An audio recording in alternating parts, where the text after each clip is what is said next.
my chest tightening.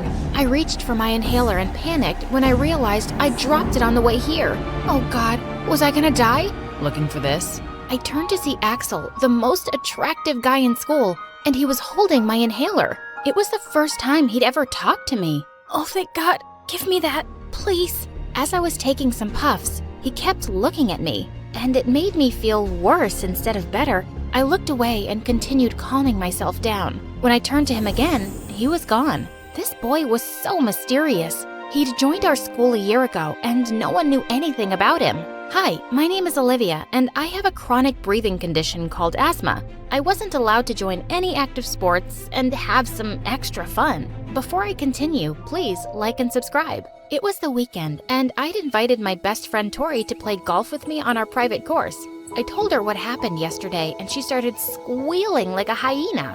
Oh my God, bestie, maybe he secretly likes you. Nah, he just tried to help me. Well, he never talked to any girl before, so it definitely meant something. So what if it does? He's not my type anyway. He's too mysterious for me. Rumor has it that he has a gang outside, and they love beating people up and burning things down, but that will make your love story even cuter. The title would be The Mafia Boss and His Queen. Ow! Just stop with your Wattpad fantasies already. Suddenly, a private jet landed nearby, and I was shocked to see who came out. Liam. He was my childhood friend who'd moved to Germany when we were 10, and I hadn't seen him in 5 years. I could hardly recognize him. He looked like a prince. He ran to hug me and spun me around. I missed you so much, gorgeous.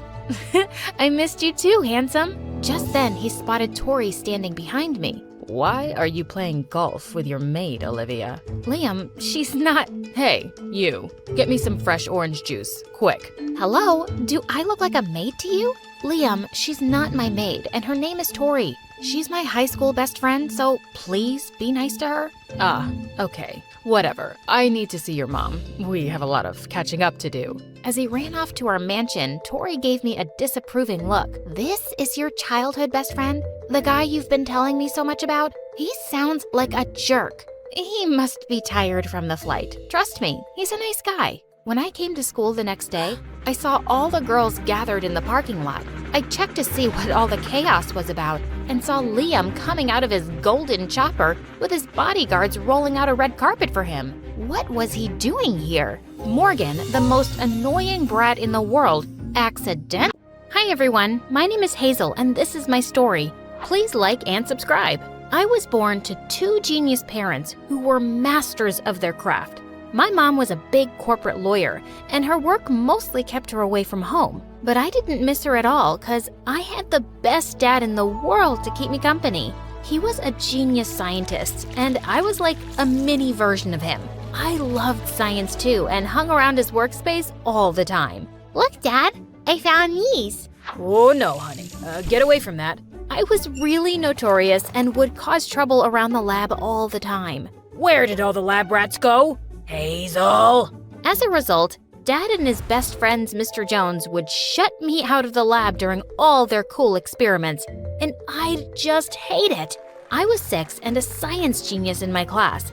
I wasn't gonna give up so easily, so I went to the kitchen to eat something and fuel my brain. But there I saw a really chubby kid munching on some donuts Dad had bought for me.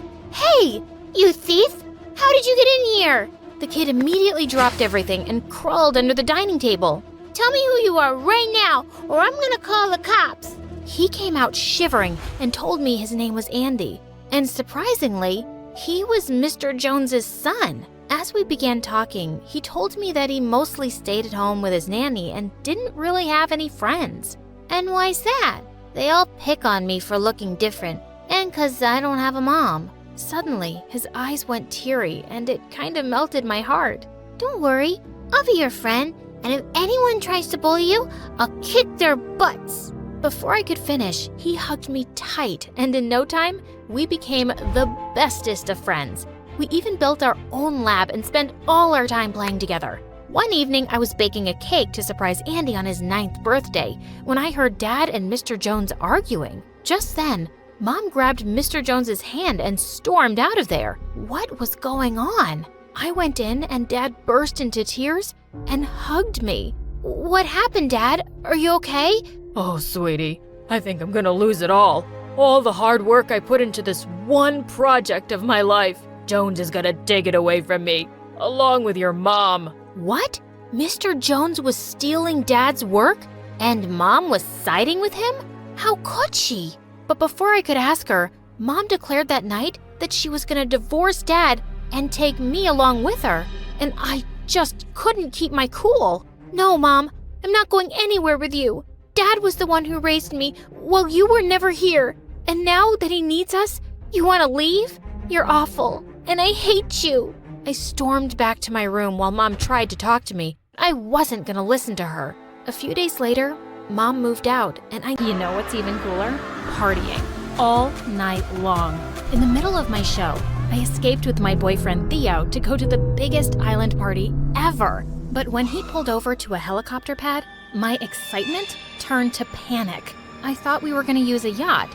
You know I have a phobia of heights, right? It's a 5-minute ride. You're just being melodramatic. Get over it. Get over it? Enjoy the party without this drama queen then. Babe, come on. I didn't mean it. I'm sorry. I just ignored him and stormed off. As I walked back to the city, I noticed a person in a hooded jacket following me. I grabbed my stiletto and yelled at him. Why are you hiding, dude? Are you scared? Don't worry. I don't bite. To my surprise, he just threw a magazine at me and ran away. What the chocolate fudge? I picked it up and realized that it was my magazine, with a death threat drawn all over my face.